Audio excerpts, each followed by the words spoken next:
This is Moments with Foo with James Foo Torres, better known as Foo, the show that takes you around the world to share interviews with some of the most successful and relevant people on the planet, hear their stories, and get the most important business lessons they have learned on their road to success, and get exclusive advice on how to implement their success into your life and business. Moments with Foo is brought to you by the Strategic Advisor Board and your host, Foo. Hello, welcome to Moments with Foo. I'm your host, James Foo Torres, but you can call me Foo, hence the name of the podcast. And today I have Isaac Morris. He's an entrepreneur and a sales expert, but I'm going to let him tell you more about that. But first, Isaac, how are you? Doing good, man. I'm doing good. Excited to be here with you. Thanks for reaching out about this, and I'm excited to talk to you more about it. Yeah, thanks for taking the time to come here to add value to me and my audience. So let's kick it off with a quick introduction about yourself and your company. Isaac Morris. I'm 26, currently live in Utah, married. Just started a company a little over a year and a half ago in March of 2022 called Red Sand Capital. And been doing that since then. Before that, I was doing door-to-door sales for a couple of years. So that's where I got a lot of my sales experience and marketing experience and such like that. But since then, we've just been doing Red Sand Capital, basically doing a lot of marketing with sales and then client management with the ERC program. Amazing. And I love how you did the emphasis on the door-to-door is where you get a lot of sales experience, because I mean it's a little brutal. Go door to door, a lot of people don't want it. So definitely a great way to develop your sales skills when people are like, get out of my house, right? So it definitely is. I mean, like a lot of people have recommended, if you want to start a business, go do sales for a couple of years. I would just elevate that and say, hey, if you want to do a real business and take anything, then go do door-to-door sales for 2 years. It could be any product, any service, whatever, but go do it where you go 10 hours a day in the middle of the summer in Texas or wherever, and just try to get people to buy your product, time after time. You just get the most repetitions. Just like if you're trying to become physically strong, you want to get more reps in, more sets in, more days in consistently. So I contribute all my sales experience and success from that. Just learning from doing nothing of sales before to just doing that every single day for hours. And you have all your guys with you doing it as well. So you're learning, you're getting, rejected, and then you're getting deals done. So you feel the adrenaline, and it's a really good learning cycle for that. I completely agree. I tell everybody that I meet is, if you want to get into business entrepreneurship, one of the best ways to do is to go through sales. And you can go baby steps. First, look for somebody that has something cool and do appointment setting. From there, you feel a little bit more comfortable. You can start doing like the triage calls or that discovery call, like that in the middle before the closing sales call. Then you can graduate into sales calls. After you have gone through all those hoops, you already have developed so much skills on when it comes to communication and understanding the flow on the psychology and the behaviors, and that now you are so much more equipped than if you was just try to start a business without that background. Because if you're a technician, right, like let's say like you're an accountant, you're somebody that is a contractor is already used to do a lot of the work, but then wants to go to the business. When you go that shift that you have to sell yourself and just back up by just yourself, that's a different dynamic. So that's why I always recommend to do sales. And you definitely went that path, and it seems to worked out for you. So you're a testimony of that. So I definitely contribute a lot of it, and it's fun too, because you've probably heard of Alex Ramosi talk about the people that are most successful see business as a game. And I always saw sales as a psychology game, because you can use sales as like psychology to talk with people over a podcast, over text, over email, over social media marketing, like in dating, like in all aspects. Like my buddy this morning was talking to me at the gym about dating advice. And I'm like, I'm married for 2 years. Why are you asking me? He's like, dude, you're a phenomenal salesman. It's like, that's all dating and communication is. It's just psychology of communication. And so you can use it for all aspects. And so, yeah, it's awesome to create a business, but you can do so much more with it outside of a business. But it's probably the number one skill that if you have the best product in the entire world, but you can't sell it because you can't communicate it, then your product and your whole idea is basically dead.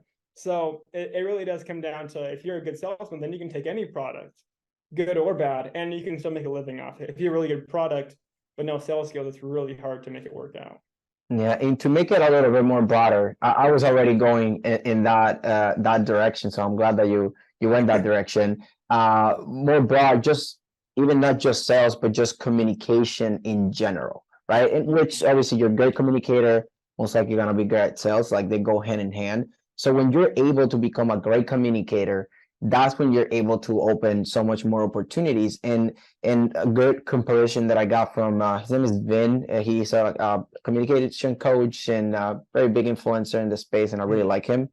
And he says, if you are a 10 out of 10 technician, but a 3 out of 10 communicator, then people will perceive you way closer to the 3 out of 10 because you're not able to communicate, even though if they give you the chance, you're gonna kill it because you're on a 10 out of 10 technician. So that being able to match your communication skills with your actual skills, that's something that should be a priority for anybody, especially when you're starting out, right? Because after you start getting, you should be hiring people that are better technicians than you, right? And now you focus on the communication and the leadership, and that's how you are a leader of a business.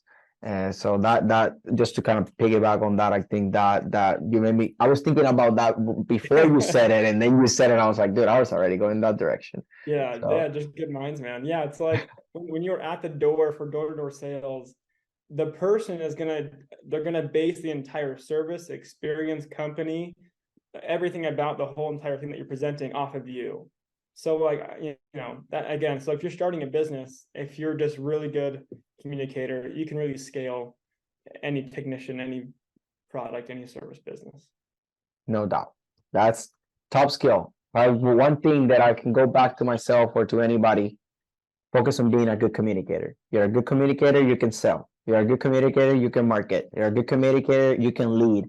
You can literally do everything by being a good communicator, even if you're not a good technician, because you can always hire, contract other people. So it's just making shit happen, and that only happens with good communication and obviously dedication, consistency, discipline. You know that obviously, because without that, then you can be the best communicator, but if you're not consistent, obviously well, I guess that's not being a good communicator. So ultimately, yeah. No, it's true, because like I'm working with this guy on an investment we just closed on yesterday, and I even attributed to him. I'm like, hey, dude, the reason I'm doing this investment with you is because you're such a good communicator and you're so good at what you do. But if he didn't keep up with me on communication and stuff like that, then nothing would have happened. So, and one book I would highly recommend if someone's like, I'm not good at communicating, I want to get better at storytelling, I want to get better at talking with people, girls, business owners, salespeople, is The Psychology of Selling by Brian Tracy. It's probably the most like foundational sales book you can find. There's 1,000 books on sales, but that one's probably the most foundational. It just has, you could use that book for any industry and anything. I would say How to Win Friends and Influence People. That for me is really top tier. And I mean, so many people recommend that.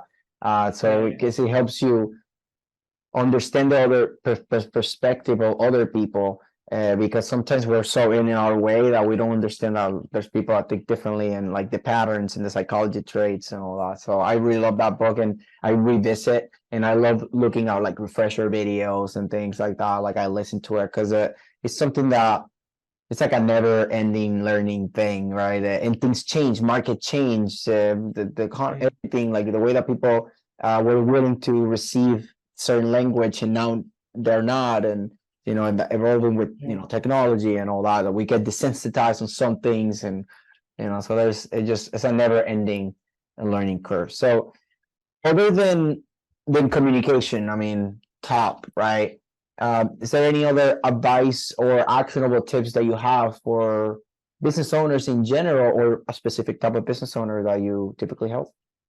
Yeah, I would say in my experience, if you're going to start a business, you can't really scale something out all on your own. You can scale to a certain degree, but after that point, you're going to get stuck. Either you need to help people to help you, or a partner who's an expert in one thing. So if you're starting a business or starting an investment for sure is you need to choose the jockey over the horse. Jockey over the horse all day. It's just, people will probably learn by experience on this one as well, but they'll look at an opportunity, business investment, whatever, massive ROI, but the person kind of sucks. And they're like, you know what, the person's kind of like not the person I want to be like. I don't, align with his morals. I don't align with this and that about him, but the investment he's giving is awesome. So I'm going to do it. And you'll almost always get burned that way because there's a reason why that is. Where if you find the person, this person is the person I want to aspire to be, or the avenue he's in, he is the expert in his niche. And I can see that he has evidence of it from his fruits and all that stuff. That's the person you want to attach to, even if their investment or business opportunity or partnership isn't the most glamorous thing. That is definitely one thing I've had to learn hard ways, but yeah. I learned that the hard way too. I said it in this other episodes that one of the biggest downfall that I've had is the hiring the right people, get the right people around me, especially in the beginning. Right now, I'm great, but because I learned the hard way, lost a lot of money because of not prioritizing the jockey over the horse, So and I learned my lesson, and now I'm all about chemistry, culture, we're aligning values, aligning mission and vision, and then we can talk about how good things and numbers of payment and all these different things, right? But definitely, I'm a huge advocate for making sure that you have good chemistry and you align in values, rather than just focusing on like, this needs to get done, seems that they can do it, I don't care if I don't like them, because I've been there. Like, trust me, I've been there, and it sucked because I was like, she seems capable or he seems capable, and with the background that they have, like, oh, used to work in Wall Street Journal, used to work out here, and that doesn't mean shit. Like, it doesn't matter. It doesn't, dude. No, It's So so true. It's so true. And like, when I found out about it is when I was getting in. So from basically, I had a massive failure story and then the upbringing from it. The failure story is I was doing door to door for 4 years. Started a marketing company, sales guys company with some of my other colleagues, and we grew that from 0 to 200 reps. And then we chose an opportunity. The horse over the jockey is exactly what we did, and that actually failed. We worked that for 1.5 years with 200 guys, and no one got paid. So that was pretty terrible on a reputation and on everything like that. And we were just at ground zero. So at that point, everyone just kind of separated out and was just, hey, let's just go find something else to jump into. So I was either, hey, I'll do door-to-door sales again, or I'm going to find something else. And I was like, I'm going to find something else and choose a jockey over the horse for sure this next time. So I waited about 1 year until I found something that I was like really wanted to get into, and ended up being ERC. And that's not really the most important part, is that it was ERC. But the person that I found with it, as I was talking to 4 different companies about it, and they offered massive, commissions, all these benefits and perks, travel, swag, whatever. And I talked to this guy on the phone for probably 1 hour when I met with these other companies for like 2 months, like multiple times a week. Met on the phone for like an hour. And after that call, at the very end of the call, I said, I'm working with you, and whatever terms you want to agree to, I'll agree to, because I want to partner with you. And it was purely, I'm like, this guy he's a genius. He's very authentic. He's someone I want to aspire to be like. And so from that, I just made the bet that I'm just going to bet on him, even at a lesser rate than I could get somewhere else, and see where that takes me. And it was by far the most life-changing turning point of my career, of my life, for me and my family and everything. That changed everything, was choosing purely the jockey over the horse. Yeah, for me, it's been, similar stories. Just the people that I've decided to partner with in various ways. as in, like, let's say this year especially, has been a lot of people that I just believe in them. And that could be people that are helping me, mentoring, coaching me, or that could be people that are even clients. So like I'm going both ways, right? Like what I'm learning and what I'm teaching, and what I'm like taking and giving. So Mhm.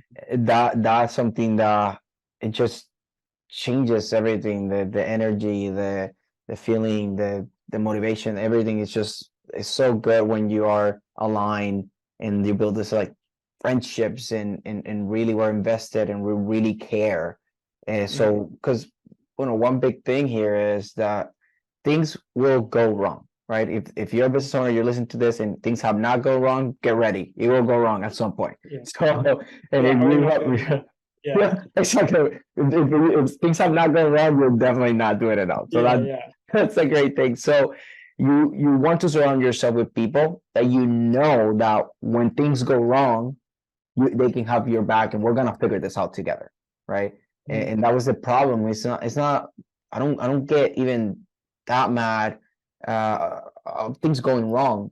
I get mad when people don't want to take responsibility, and let's work out this together, right? Regardless on uh, what is ultimately the most fair or whatever. Like, let's solve the problem for the client. Let's figure it out. Let's together. If you're a contractor for me, a team member, whatever.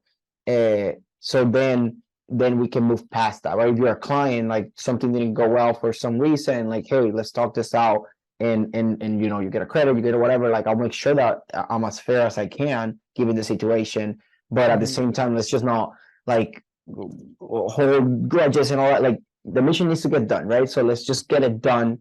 And so surrounding yourself with people that will be mission oriented and be like, things need to get done regardless.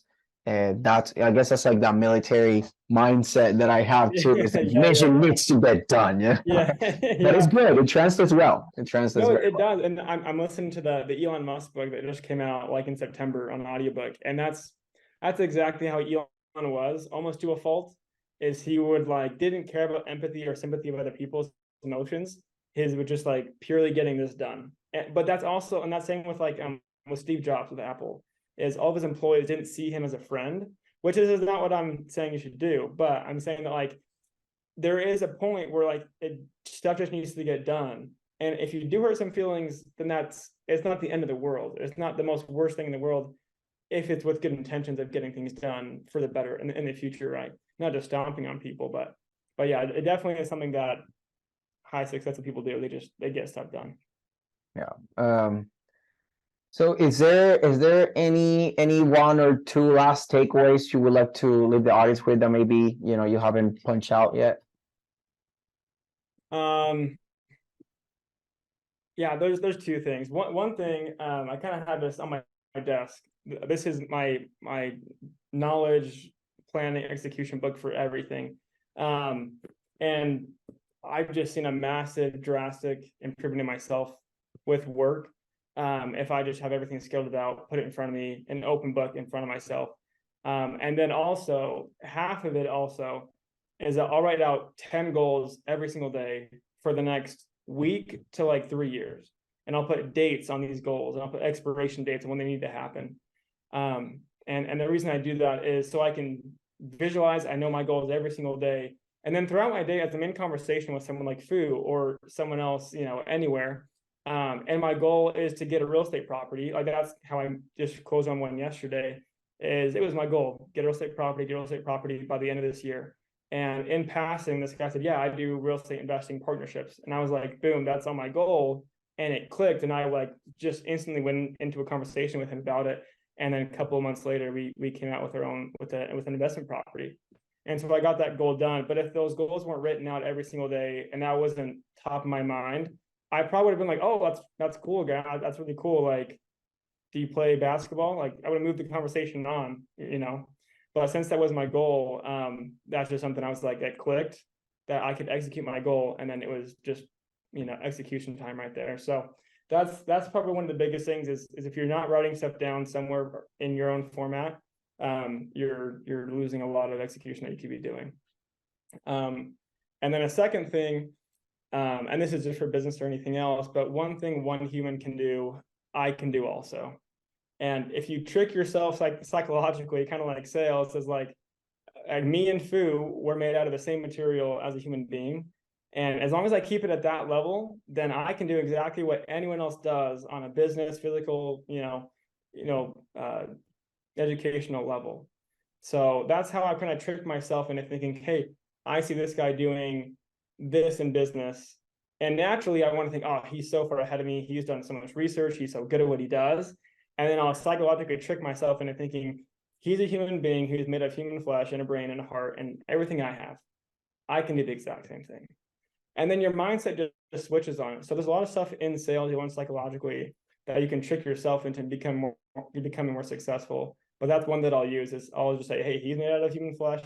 He's a human. I'm a human. I can do exactly what he does. And then you just come into that mode of just doing it. So those are a few things that have helped me out a lot. I love that. And that's something that I've always had, thankfully. I talk to people, and I'm like, this 20-year-old making 7 figures. I'm like, come on, I can do this. There's nothing that he has that I don't have, and even if he's older or anything. That's why I love networking so much and get so many people's perspective, because when I talk to people making 8 figures a year, I'm like, they just have time on me, that's it. Like, other than that, like, if I just keep doing what I'm doing, keep learning, keep implementing and taking action and taking the feedback, learning from it, keep taking action, I'll just get there. As long as I am very strategic, I don't get on my own way. And that's why I work very hard on myself and setting up goals. Like you said, like I'm very big into that and reflecting. So doing things like I do breath work and meditation and really reflect into those things, and why am I procrastinating on something, and just kind of find out those things that are getting in the way of me being more productive and getting more stuff done. And what is it, imposter syndrome, or is it what is it, and working on those things. So I would add to what I've been doing is to prioritize working on myself rather than on my business, and then the business naturally becomes better, because if I'm not getting on my own way, then the business thrives more. And so working on yourself would be the advice that I would add too. So like, not only focus on doing those goals for the business, but also for yourself. And I would say prioritize that first, and reverse engineer from lifestyle back, not, oh, let me try to work out a lifestyle out of the business. That's what I would add to. Yeah. I like the part of reverse engineering your goals and the life you want to have, because then it seems way more achievable. If you're like, hey, in 10 years, I want to have this business, this investment, this cash flow, this house, whatever. And if you're like, okay, if I need to get $100,000 in cash flow off an investment, how much each year do I need to grow each year? And how much is that cash flow each month? What does that mean I have to buy per year with how much money? And it makes it really easy. You're like, oh, like, it's actually not that hard. And what's cool about it, though, is it gives you a plan that looks very simple and achievable. And all it really needs of you is just to be consistent with that plan. So that's your plan. And then if you're writing down your plan or your goals on a vision board or in your notes or on your computer screen, whatever it is, then it's almost hard to not achieve those things. It's almost harder in that case to lose than to win if you're doing that. Completely agree. Man, this has been a very good conversation. I mean, we clicked since minute 5, I think, since we met. Yeah. So I knew it was gonna be good. So, what type of people are you looking to connect with, and how can people find you? Honestly, I'm trying to set up a master friend group of people who are doing high 6 figures, 7 figures within the age of 20 to 40, within that range. Just because you are obviously the accumulation of your 5 closest friends. And that's also like people that you follow, people that you do calls with, email with, stuff like that. Like all that conflicts with that. So it's really hard to find friends that are at this level of doing things. Just as like your neighborhood friend or like your school friend. So If you're within that range, your age range, follow me on Instagram at Isaac Morris, ISAACMORRIS. And just follow me and just message me that you want to be into that group, or we're going to set that up. If you're in Utah, if you have any listeners in Utah, we're going to set up $100 tip night. And if any of you guys want to meet with people that are highly successful and are eager to do bigger things, I would suggest doing this. What you do is you go to you set up on a post, you say, hey, we're going to go to this dinner or this restaurant for dinner at this time. We're all going to tip $100 to the waiter or waitress at the end of the dinner. So each person tips $100. Your food's going to be like $20, $50. You're going to tip $100. And the reason you do that, it's a really good giving moment for that person. There's always the best time to give is just whenever you can, and you always can. Like there's never a time when you can't give something. So it's a really good opportunity for everyone to give to someone to help someone else's life. But also it's like, if someone's willing to give up $100 and to give that money freely to someone else, that's probably someone you want to be with and that you want to associate with. So it's kind of like a big networking thing. And then coupled with it, the real reason why you do it is to give someone to someone else. So we're doing those here in Utah as well. And so, but I would suggest all your followers, if they want to meet people, like, hey, bring your friends that are all entrepreneurs, let's go to this dinner thing and we'll do it. That's great. I never heard about that specific concept, so that's pretty cool. It's pretty unique. And giving back, or just giving, definitely, it's something that energy that comes back in different forms. So it's always good to put that type of energy out there, and be ready for receiving the blessings. Right, that's another thing, kind of with that. Putting yourself in the mindset, and that aligns with the goal setting, and that's one of the reasons of you do that. You visualize, you get in that wavelength, you get in that frequency, and then that's how you attract those things. That's how manifestation happens. It's not just like, oh, I want this, it's gonna appear. It's just almost like tricking your brain into believing in our reality, and then you acting accordingly, and then that's how you make things happen. And then if you just do good, and then just doing good is good business.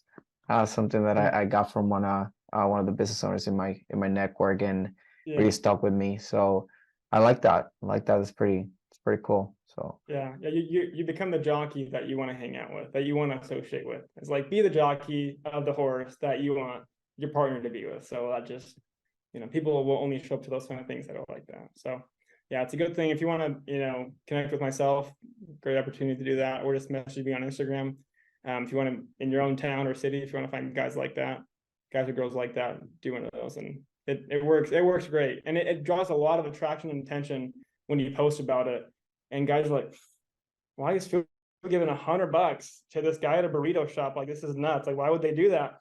And then the guys start getting interested, and it draws in the right kind of people. So if you want to draw organically the right kind of people to associate with and network with and be friends with, it's like it's a life hack thing. So it's a pretty cool thing. Definitely making a mental note about that. So I just want to say thank you for coming here. Yeah, man. This has been a very pleasant conversation.